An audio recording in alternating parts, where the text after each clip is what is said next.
Hello my dear students, welcome back to New Era classes, and this is Samta Kaushik, your SST teacher, and today we will start our first chapter of history, and the name of the chapter is the French Revolution, means to say फ्रांसीसी क्रांति।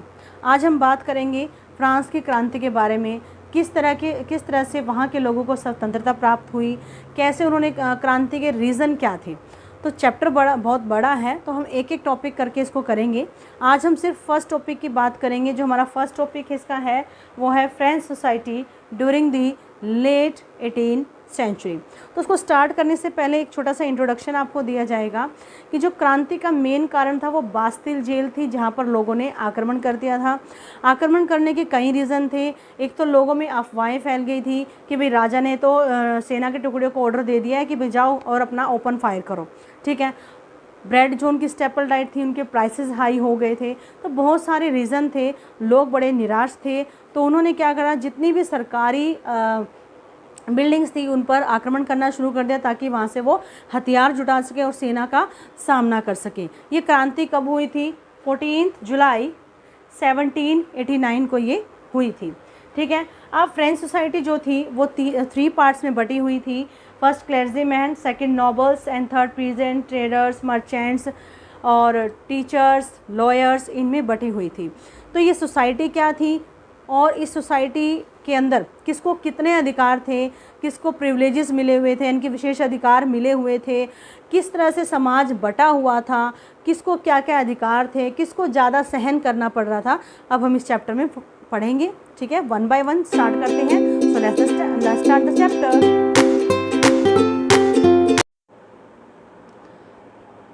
So my dear student, this is the image of your first chapter, the French Revolution. यहाँ पर हम बात करेंगे France की क्रांति के बारे में। फ्रांस से आप सब परिचित हो, ये एक देश का नाम है, यूरोप की एक कंट्री है। सो स्टार्ट करते हैं। Here is the picture of the, यहाँ पर एक पिक्चर है जेल की जिसका नाम बास्तील है। ये वहाँ की जेल ऐसी जेल थी जो राजशाही जेल जिसको बोलते हैं, और लोग इससे बहुत नफ़रत करते थे। तो चलिए, ये यहाँ की मेन आउटब्रेक थी जहाँ पर जो है क्रांति की शुरुआत हुई। इसको अंडरलाइन करना। On the morning of 14 July 1789 the city of Paris was in a state of alarm. 14 जुलाई 1789 को जो पेरिस शहर है वो किस स्टेट में था, किस स्थिति में था? अलार्मिंग स्थिति में था। The king had commanded troops to movement into this city, क्योंकि राजा ने कमांड दी थी, ट्रूप्स मतलब सेना की टुकड़ियों को, कि वो शहरों में मूवमेंट करे। Rumours spread that he would soon order the army to open fire upon the citizen. Rumours होते हैं अफवाहें। क्या अफवाहें फैली? कि वो जल्दी ही जो है सेना को ऑर्डर देगा कि वो ओपन फायर करें सिटीजन्स के ऊपर, यानी कि ये लोगों के अंदर अफवाहें फैला दी गई। Some 7,000 men and women gathered in front of the town hall and decided to form a people's militia. Militia मतलब उनकी एक सेना खुद की बनाने की। तो कुछ 7,000 आदमी और औरतों ने इकट्ठे होकर ये निर्णय किया कि भाई वो टाउन हॉल में इकट्ठे हुए और वहाँ पर अपने एक अलग से मिलिट्री बनाने की कोशिश की। They broke into a number of government buildings in search of arms. और वो क्या है, बहुत सारे जो सरकारी बिल्डिंग्स थी उन पे उन्होंने हमला कर दिया। किसकी सर्चिंग में? आर्म्स की। आर्म्स मतलब हथियारों की खोज करने के लिए। Finally a group of several hundred people March towards the eastern part of this city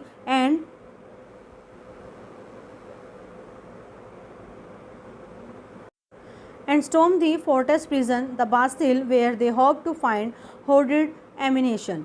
और आखिरकार वो जो है सैकड़ों जो लोग हैं उन्होंने शहर के ईस्ट पार्ट की तरफ, पूर्वी भाग की तरफ रुख किया और वहाँ पर उन्होंने एक जेल जिसका नाम बास्तिल है उस पर आक्रमण कर दिया, इस आशा के साथ कि वहाँ पर जो है एम्यूनिशन का यानी कि हथियारों का ढेर मिलेगा।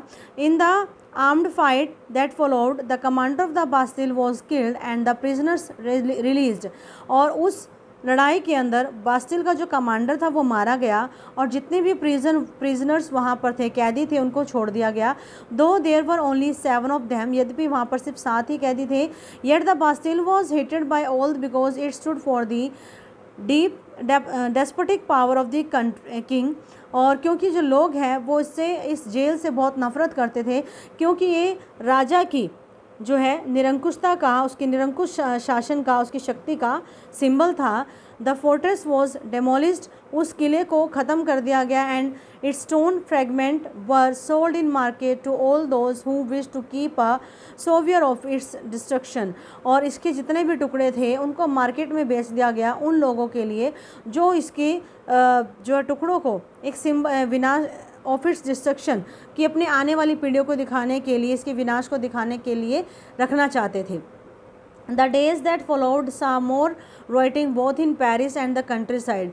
वो दिन पेरिस शहर में भी और उसके आसपास के जितने भी गांव थे वहाँ पर बहुत ही भयानक रहा। Most people were protesting against the high price of the bread, और वहाँ पर मोस्टली जो लोग थे वो ब्रेड के बढ़ते हुए दामों के खिलाफ आवाज़ उठा रहे थे, क्योंकि जो ब्रेड है वो उनकी स्टेपल डाइट था। मच लेटर, कुछ समय बाद, when historian looked upon this time, जब इतिहासकारों ने इस समय की ओर देखा, they saw it as the beginning of the chain of event that ultimately led to the execution of the king of the king in France, though more people at the time did not anticipate this outcome. How and why did this happen? और इतिहासकारों ने जब इस समय को देखा तो उन्होंने ये पाया कि ये शुरुआत थी फ्रांस के अंदर राजाओं के शासन के अंत होने की और डेमोक्रेटिक या डेमोक्रेसी की शुरुआत की, या लोकतंत्र की शुरुआत की, या नेशनलिज्म की शुरुआत का ये समय था। लेकिन उस समय के लोग ऐसा नहीं मानते हैं, वो ये परिणाम नहीं मानते हैं। तो ये कब और कैसे और क्यों हुआ, आइए इसकी बात करते हैं। ये तो सिर्फ एक इंट्रोडक्शन था, चलिए नेक्स्ट चलते हैं। हाँ जी, तो पहला मेन पार्ट है French society during the late 18th century. ये इसका फर्स्ट है कि भाई उस समय का समाज कैसा था, मोस्ट इंपॉर्टेंट टॉपिक है ये। In 1774 Louis 16 of the Bourbon family of king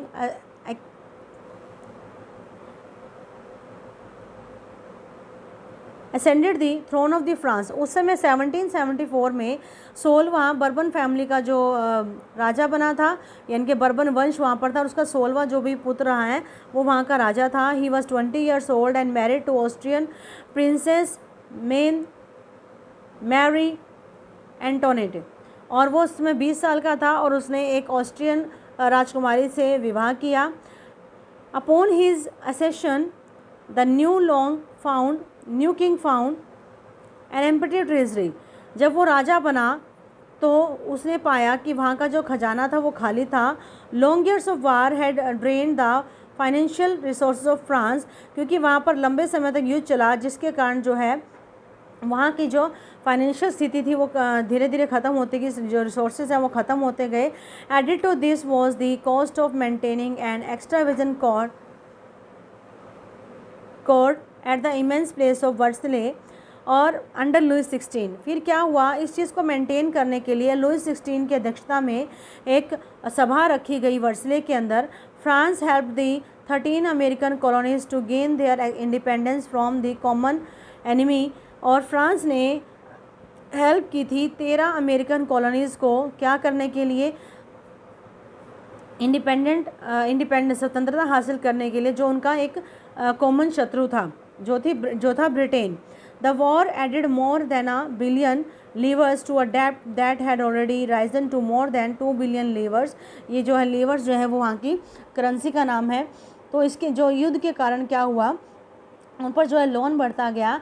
landers who gave the state credit now began to charge 10% interest on loan, और जिन्होंने उसको पैसा उधार दिया था उन्होंने 10% जो है लोन लेना शुरू कर दिया। So the French government was obliged to spend an increasing percentage of its budget on interest payment alone. इसलिए वहाँ की गवर्नमेंट को मोस्टली जो मनी है वो ब्याज पर ही चुकानी पड़ी। To meet the regular expenses such as the cost of maintaining an army, the court, running government officers and universities, the state was forced to increase taxes।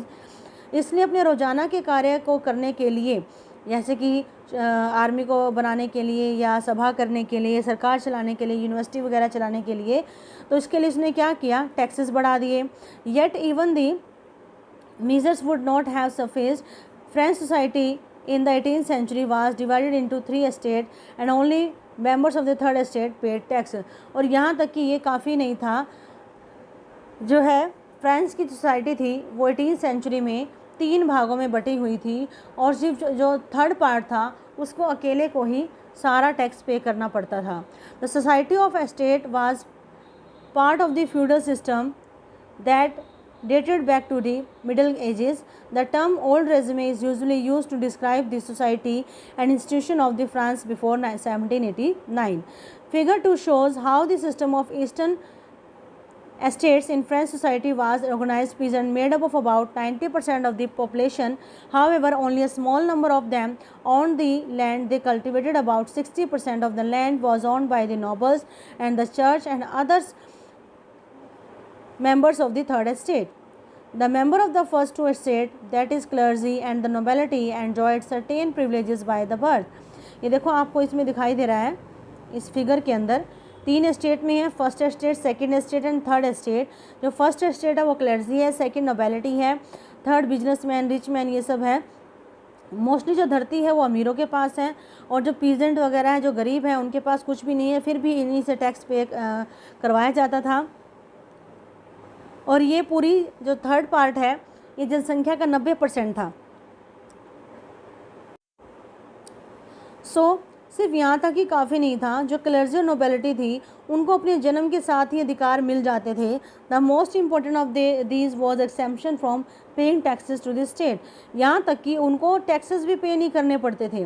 The nobles further enjoyed feudal privileges and these included feudal dues which they extended from the peasant. Peasants were obliged to render services to the lord, to work in his house and fields, to serve in the army or to participate in the building roads.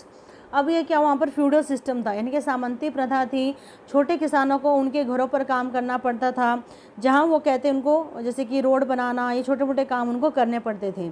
The church too extracted its share of taxes called tithes from the peasant. यहाँ तक कि जो clergy थे, जो church वाले थे, वो भी उन किसानों से टैक्स लेते थे, जिसको वो टिथे का नाम दिया उन्होंने। And finally all members of the third estate had to pay taxes to the state and this included a direct tax called taille, और एक और टैक्स था जिसको टेले बोलते थे, and a number of indirect taxes which were levied on the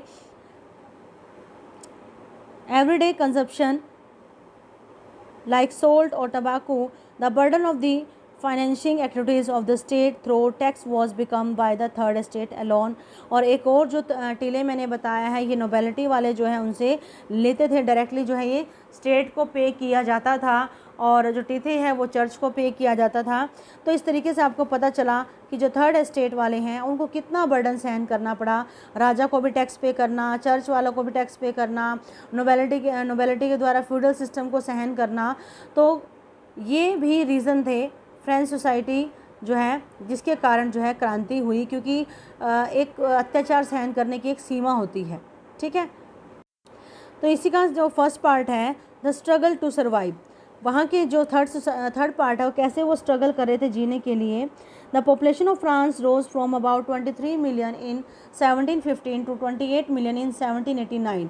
यहाँ की जो है जनसंख्या भी बढ़ती जा रही थी। This led to a rapid increase in the demand for food grain. अब जब संख्या बढ़ी तो खाने की डिमांड भी बढ़ी। Production of grains could not keep pace with the demand, और जो ग्रेन्स की जो प्रोडक्शन है वो डिमांड के साथ सामंजस्य स्थापित नहीं कर पा रही थी। So the price of bread which was the staple diet of the majority rose rapidly, और इसलिए जो वहाँ की स्टेपल डाइट थी यानी कि ब्रेड, उसके जो प्राइस है वो बढ़ने लगे। Most workers were employed as labourers in workshops whose owner fixed their wages but wages did not keep pace with the rise in prices.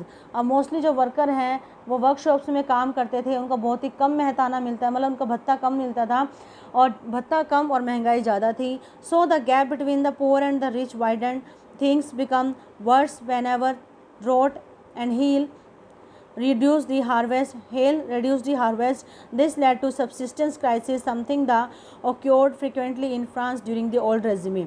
अब क्या हुआ, उनको प्राइसेस कम मिलते थे, वेजेस कम मिलते थे। दूसरा क्या हुआ, इससे क्या है, गरीब और अमीरों में गैप और बढ़ता गया। और इतना ही काफ़ी नहीं था, प्रकृति ने भी उन पर प्रहार किया। कहीं पर सूखा हुआ, कहीं पर हेल स्ट्रॉम हुआ, जिसके कारण जो है सबसिस्टेंस क्राइसिस आ गई। सबसिस्टेंस क्राइसिस का मतलब होता है an extreme situation where the basic means of livelihood are endangered, यानी कि जो हमारी आधारभूत आवश्यकताएँ भी खतरे में पड़ जाए, उसको बोलते हैं हम subsistence crisis. Okay, I hope you understand this.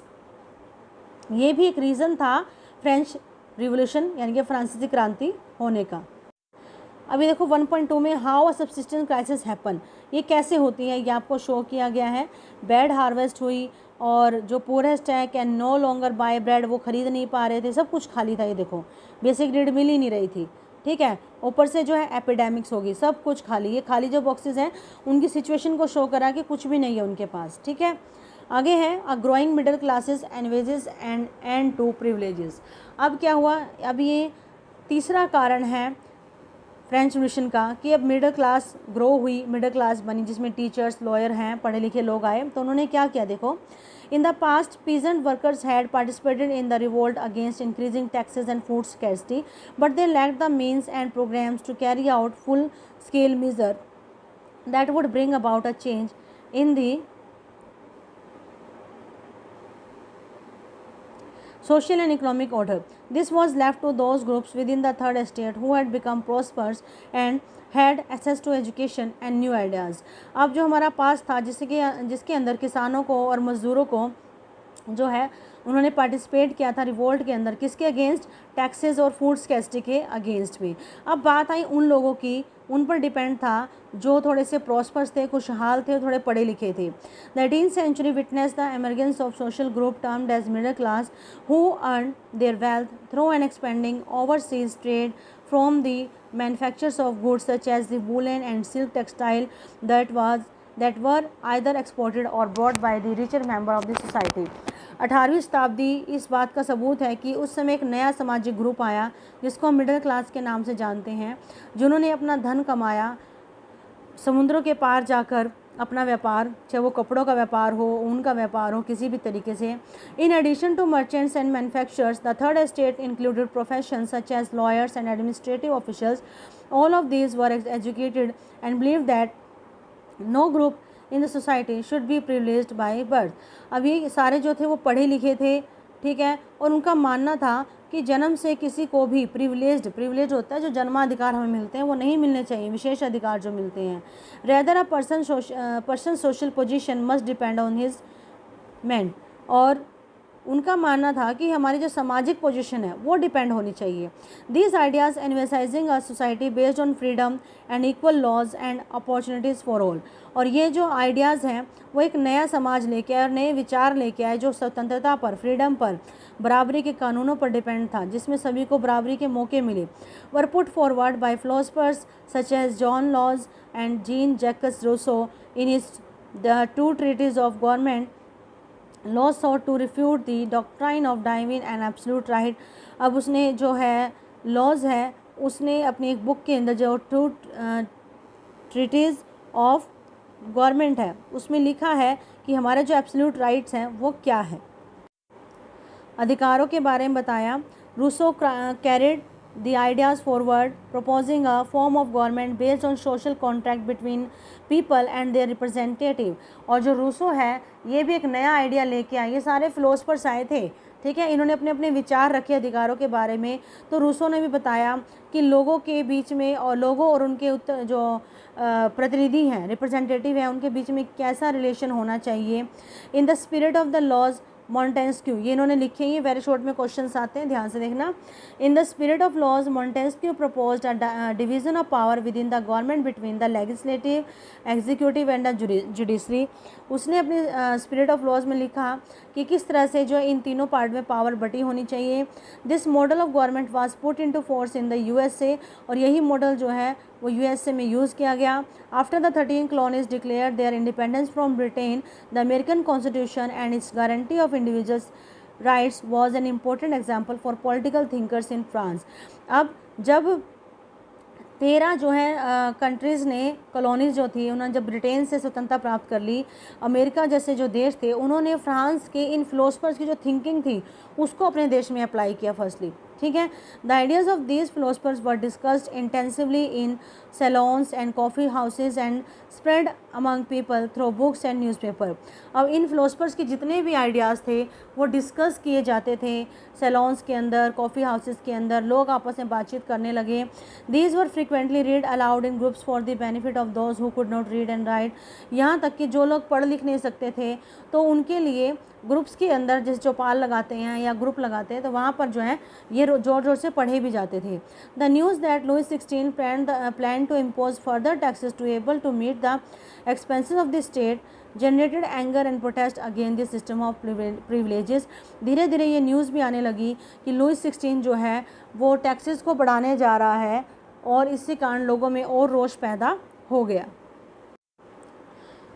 तो बेटा ये फर्स्ट पार्ट जो है आपका कंप्लीट हो चुका है। जो फर्स्ट पार्ट मैंने आपको डिस्कस किया वो सारा था फ्रेंच सोसाइटी, भाई कैसा समाज था। मैं स्टार्टिंग से एक समअप कर देती हूँ कि भाई वहाँ पर जो लुइस 16 वहाँ का राजा था, बर्बन फैमिली से बिलोंग करता था। 1774 में वो राजा बना था। वो 20 साल का था जब वो राजा बना। उसने ऑस्ट्रियन जो है एक राजकुमारी से शादी की थी जिसका नाम था मैरियन। और किस तरह से जब वो राजा बना कि वहाँ का जो खजाना था वो खाली था। खाली क्यों था? क्योंकि उसने दूसरे देशों की हेल्प की थी और उस युद्ध में पैसा ज़्यादा लगा था, जिससे कारण इसके ऊपर लोन बढ़ गया था। और जो लैंडर्स थे जिन्होंने लोन दिया था उन्होंने इंटरेस्ट रेट बढ़ा दिया था। तो मोस्टली पैसा जो है वो इंटरेस्ट में ही चला जाता था, ब्याज चुकाने में ही चला जाता था। तो रोज़ाना के खर्चों को पूरा करने के लिए राजा ने क्या कर दिया, टैक्सेस बढ़ा दिए। उसके अलावा जो समाज था वो 3 वर्गों में बटा हुआ था, क्लर्जी, नोबेलिटी और कॉमन पीपल जो थे हमारे। ठीक है, और क्लर्जी भी उनसे जो है टीथेज यानी कि एक टैक्स जो है टैक्स जो लेते थे। ठीक है, उसके बाद नोबेलिटी भी फ्यूडल सिस्टम यूज़ करते थे। तो कुल मिला के जो थर्ड स्टेट वाले थे उन पर बहुत ज़्यादा अत्याचार होता था। ये इनका रीज़न था। फिर उसके बाद फिर क्या हुआ, महंगाई बढ़ गई, उनकी स्टेपल डाइट के जो है प्राइसेस हाई हो गए, साथ में फसलें ख़राब हो गई, सूखा पड़ गया, कहीं पर हेल स्टोन्स आ गए। तो लोग बड़े परेशान थे कि वो अपनी उनको फेस करनी पड़ी थी, सब्सिस्टेंस क्राइसिस फेस करनी पड़ी थी। यहाँ तक कि मतलब जो उनकी बेसिक नीड है वो भी पूरी नहीं कर पा रहे थे। उसके बाद मिडिल क्लास एमर्ज हुई, वो नए नए विचार लेके आए। मोंटेस्क्यू, रूसो, जैकस, इस तरह के नए फिलोसफर्स आए और वो अपने विचार लाए और उन्होंने लोगों को जागृत करना शुरू कर दिया। ये फर्स्ट पार्ट कंप्लीट हो चुका है। अब नेक्स्ट पार्ट की हम बात करेंगे अगली वीडियो में। Thank you, have a nice day.